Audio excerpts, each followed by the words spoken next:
All right, let's dive into a world you might not know exists. The world of speed seduction. Ooh, interesting. We're going to be looking at some recordings with these guys, Kamal and Orion. Self-proclaimed seduction brothers. Yeah, who claim to have cracked the code to quickly seducing women. And these recordings are just fascinating, They get into psychology, And a NLP. lot of confidence. Oh, yeah, ton of confidence. Okay, before we get into it, though, we got to make one thing clear. Yeah. We're not here to, endorse this stuff or to, judge it. Exactly. We just want to look at the psychology of it, right? Yeah. How do these techniques work? Why did they work? Mm-hmm. And what's it all mean for the people who might encounter these techniques? It's like taking apart a clock, right? Yeah. Even if you're not going to build a clock. Yeah, It's cool to see how it works. exactly. Yeah. Okay, so who are these seduction brothers? Kamal and Orion. So they both have like tons of experience, Yeah.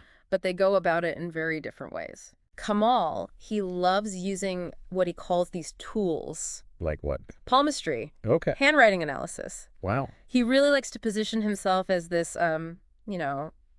therapist, Oh, interesting. analyzing the woman and then using that against them. Yeah, it's like he's trying to build trust quickly Right. Exactly. through like personal details. Yeah, and it makes you wonder, how ethical is this? Yeah. Is it really connection or is it manipulation? Right. Yeah. And then you got Orion, who's much more direct and physical. Way more. Yeah.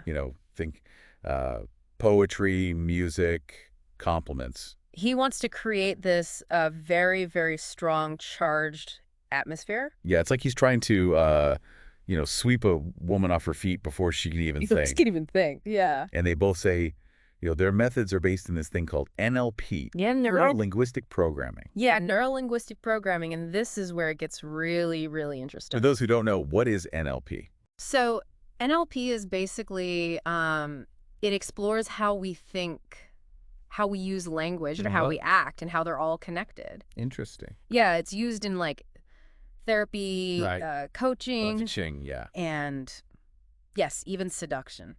So how are they using it to seduce women? So one technique is what they call anchoring. Anchoring, okay. And what that is associating a specific touch or gesture with a particular emotion. Okay. So, for example, Kamal might, lightly touch a woman's hand Yeah. while telling a story that's, designed to evoke happiness. Oh, so later he can like reactivate those feelings just by touching her hand. Exactly, Right. exactly. And this gets into the whole idea that, the mind and body are always talking. Oh, okay. So if you can influence one, you Yeah. can influence the other. So it's like a shortcut Shortcut, yeah. to their emotions. Exactly. Uh-huh. And then they talk about these embedded commands. Yeah. These are like subtle suggestions, woven into what they say, designed to kind of bypass the conscious mind Oh, wow. and get right to influencing behavior. You have an example? Yeah. So imagine Orion's talking to this woman, Okay. and he just casually drops in, I find it really attractive when a woman's relaxed around me. So that sounds innocent, right? But really, it's like he's saying, be relaxed around me. Like some subliminal messaging. Yeah, kind of. And those are just two examples of NLP, right? Yeah. They talk about mirroring, like mirroring body language. Right, to build rapport. To build rapport, exactly, using very suggestive language. Okay. And even time distortion. Time distortion, what's that? So that's making a woman feel like she's known them longer than she really has. Very strategic. Yeah, I'm a little overwhelmed. yeah, it's a lot. But where do they find these women? Do they like have special hunting grounds or something? I think opportunity is everywhere. Everywhere. Everywhere, yeah. Bookstores, Bookstores, okay. art galleries, yoga studios, even grocery stores. The grocery store. Checkout line. Really? Yeah, they argue that it's not about the place. Okay. It's about her emotional state. So they're looking for women who are like receptive, maybe? Yeah, receptive, bored, Okay. already kind of in a heightened state, So it's like they've gamified the world. Gamified the world, yeah. Turned every interaction into this potential pickup. Which begs the question, are they just, maximizing opportunity? Yeah. Or is there something more predatory about it? Mm-mm. That's something we're going to get into a little bit later. Okay, so they got their techniques. They know where to find the women. Right. But they also say that there are rules to this game. Oh, yeah, for sure. What are some of these rules? One of the biggest is controlling the relationship dynamic. Okay. They always want to be the ones dictating, So they don't want to seem needy. No, not at all. No chasing after women who aren't interested. No excessive texting, calling, or spending, like tons of money trying to win someone over. And they even talk about recognizing, female power trips Yeah. and then subverting them. Subverting them, exactly. What do they mean by power trips? They see dating as, like, this battle, right? Right. And they think women are always trying to, manipulate men, trying to be in control. We're playing hard to get. Playing hard to get, yeah. Testing their patience. Exactly. Using their sexuality to get power. Yeah. And they even have a name for it. Shit tests. Shit tests. Wow. Okay. Right. And while it's true that some women do this, Yeah. I think Kamal and Orion are speaking from, a very limited perspective. It's almost like they're... projecting. Yeah, projecting their own fears onto the women. Exactly. And the language is pretty dehumanizing, I gotta say. Yeah. Power trips, shit tests. It's like dating is this battlefield. A battlefield, yeah. And it makes me think this whole approach is just missing, warmth. Warmth, yeah. Respect.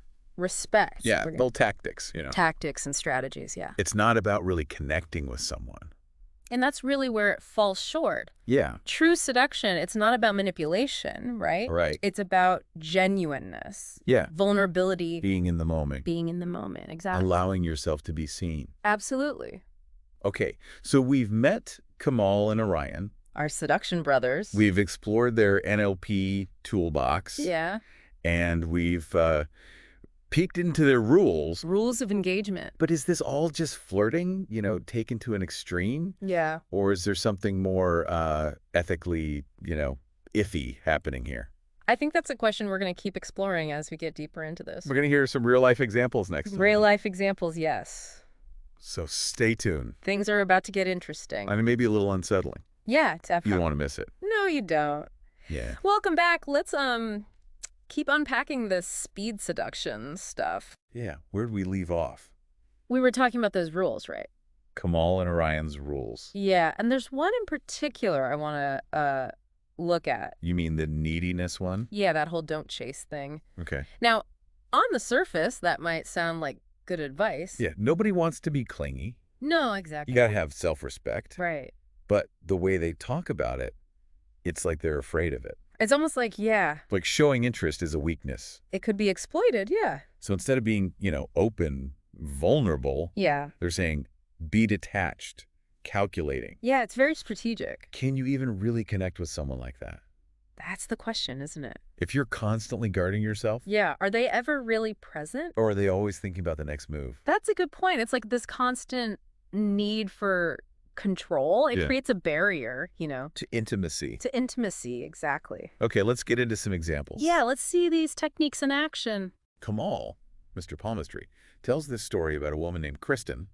Oh, yeah, Kristen. Who's having some relationship problems. Yeah, I remember the Kristen, Sean, Jean triangle. That's right. She was torn between her boyfriend, Sean, and this old flame, Jean. And Kamal playing the therapist, Yeah. He listens to her, gets her talking about her values. Her desires. Yeah, so far so good, right? Well, active listening, that's a good thing. It is. But then he takes it a step further. He does. He uses this NLP technique, anchoring.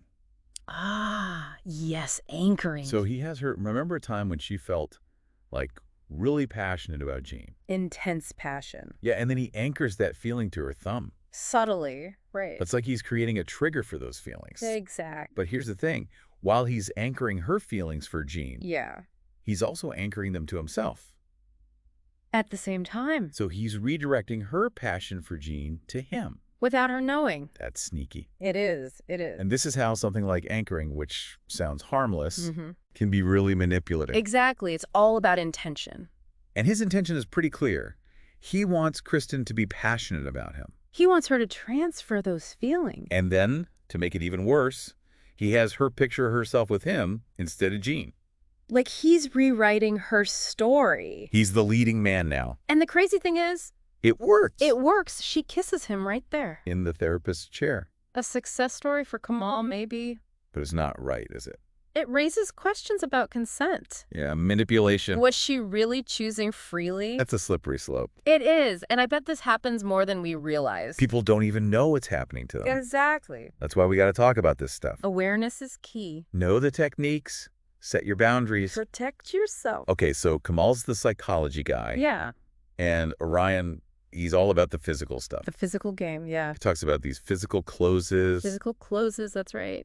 You know, touching, escalating things quickly. Quickly and confidently, he emphasizes that. Like touching her arm while talking. Yeah, or whispering in her ear. Brushing his lips against her neck. He's all about moving slowly. Okay. Deliberately. Making her feel safe, but also building anticipation.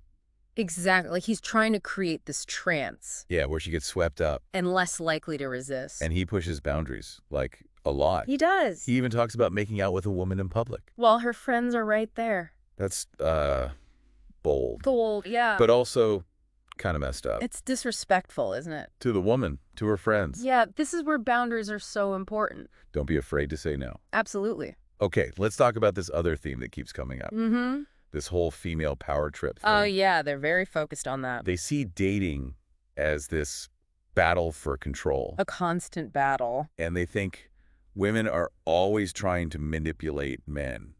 Trying to get the upper hand. You call them shit tests. Shit tests. Yeah, it's not very flattering. No, it's dehumanizing. It is. It is. I mean, maybe some women do play games. Some do, sure. But they're generalizing. Yeah, big time. It's like they're projecting their own insecurities, you know. They're afraid of losing control. And that makes them see every woman as this manipulator. Every interaction becomes a power struggle. Which is not how healthy relationships work. No, not at all. Every relationship is different. Yeah, it's more nuanced than that. Much more nuanced. It's not just about who's in control. And that language, power trips, shit tests. It's not helping. It's creating this adversarial dynamic. Yeah, like you said, it's missing warmth, respect. Yeah. Right, it's not about genuine connection. It's all about winning. Winning the game. Which is not what real seduction is about. No, real seduction is about authenticity. Vulnerability. Yeah, being present, allowing yourself to be seen. Not trying to control everything. Exactly. And that's a lesson that goes beyond dating, right? Absolutely. It's about all relationships. All of them? Okay, before we move on, I want to talk about something else. Sure. They use a lot of metaphors, storytelling. Oh, yeah. They're good at that. It's like they're speaking directly to, you know, her emotions. Bypassing the logical mind. Kamal loves metaphors. He does. He compares himself to a peacock. A peacock, right. Magnificent, mysterious. It's like he's creating this mythical persona. The allure of the unknown. Yeah, it makes you curious. Definitely. And Orion, he uses metaphors too. Yeah, he compares chocolate to, like, breaking the rules. Indulging in something forbidden. Seduction as a transgression. Delicious escape. It's triggering those desires. Bypassing rational thought. And they talk about music, too. Yeah, setting the mood. Evoking emotions. It's all very carefully curated. Designed to overwhelm the senses. Fascinating how these techniques work. Yeah, but again, it comes back to intention. Are you trying to connect? Or just get what you want. That's the question. A question we'll keep exploring. In the final part of this deep dive, we're going to get into the ethics of it all. the potential for harm. It's going to get intense. Don't miss it. Okay, welcome back to the final part of our look at speed seduction. The final part. We've talked about, NLP, the rules, the psychology. Yeah, a lot of ground covered. And like we said, we got to talk about the darker side of all this. The potential for harm. Because it's real. It is. So let's just get into it. Yeah. When does seduction become manipulation? That's the million-dollar question, isn't it? Where's the line? It's not always clear. Right. But I think it comes down to intention. Okay, intention. What's motivating you? Yeah. Are you really trying to connect with this person? Yeah. Or are you just trying to get what you want? No matter what. No matter what, yeah. And Kamal and Orion, they talk about winning. Conquering. Yeah, like it's a game. And the women are the targets. And that's the problem. You're not seeing them as people. You're objectifying them. It's about your ego. Exactly. And that can have some really bad consequences. For both people. For both people, yeah. What kind of harm are we talking about? Well, someone who's been manipulated like this, Yeah. they might feel betrayed. Okay. Confused. Right. They might Well. start doubting themselves. Wondering how they fell for it. Exactly. It really shakes your trust. In yourself, in other people. And in some cases, it can be even worse, Like Real trauma. Trauma, yeah, especially if it goes on for a long time. Now, I don't think everyone who does this is, like, a bad person. Oh, I agree. Maybe they're just insecure. Yeah, lacking social skills. Or they want to connect, but they're doing it the wrong way. They've been misled. But it's still harmful. It is, and we need to talk about it more. Yeah, the ethics of manipulation. Especially in dating. We need to teach people how to recognize these tactics. How to protect themselves. Set boundaries. Absolutely. But what if this stuff gets even more common? Ooh, that's a scary thought. What happens then? Everyone's manipulating each other. No trust. No real connection. Just paranoia and suspicion. You're always on guard. Afraid to let anyone in. And I think we're already seeing signs of this, Like where? Online dating scams, Okay. fake news, manipulative marketing. It's all connected. It is. Like, authenticity is a weakness now. Instead of a strength. And that's really dangerous. Yeah, because without trust, without being real. You can't have real relationships. It doesn't matter if it's romantic, friendship, work. It affects everything. So what kind of world do we want to live in? That's the big question, isn't it? One where everything's a transaction. Based on power and manipulation. Or a world where people can just be themselves. Connect on a deeper level. Respect each other. That's what we should be striving for. These are choices we all have to make. Every single day. And those choices, they shape everything. Our relationships, our society. Now, I know some people would say, hey, maybe speed seduction isn't all bad. Interesting. How so? Well, it pushes you to improve yourself, right? Kamal and Orion talk about confidence, social skills. Emotional intelligence, that's good stuff. Yeah, it can help in all areas of life. Not just dating. Right.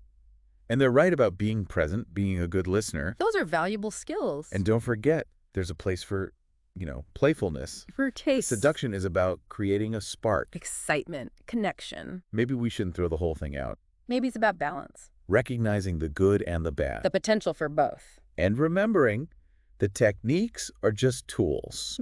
It's the intention that matters. Always be respectful. Authentic. Treat people with dignity. Well, we've really gone deep on this one. Speed seduction. The techniques, the psychology, the ethics. I hope it's given you something to think about. Knowledge is power. Right. Use it wisely. So, until next time, Stay curious. keep exploring. And always be willing to dive deep.